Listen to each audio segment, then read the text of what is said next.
প্ৰকৃতিৰ বুকুত এতিয়া বসন্তৰ আগমন।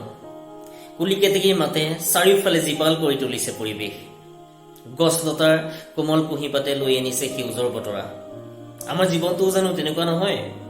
থাকিব পাৰে দুখ কষ্টৰ মেট মৰা বোজা, কিন্তু সেইবোৰতো চিৰস্থায়ী নহয়। যিসকলে এতিয়া দুখত দিন কটাইছে সেইসকলে মনত ৰখাটো উচিত হ'ব যে আপোনাৰ জীৱনলৈ বসন্তৰ দিনবিলাক আহিবই। জীৱনত যদি বহুত সমস্যাৰ সন্মুখীন হৈছে তেন্তে মনত ৰাখিব, আন্ধাৰৰ অবিহনে পোহৰৰ কোনো মূল্য নাই। ৰাতিৰ পিছত সদায় দিন আহে।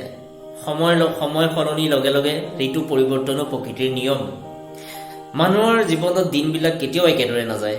সুখ আৰু দুখ, আৰাম আৰু কষ্ট জীৱনৰ অভিন্ন অংগ।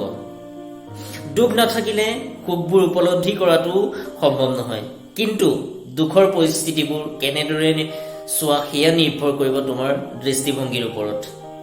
সকলোলৈকে ৰঙালী বিহুৰ বহুত বহুত মৰম আৰু শুভেচ্ছা জ্ঞাপন কৰিছোঁ।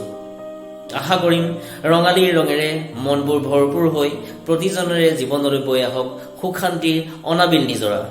ধন্যবাদ।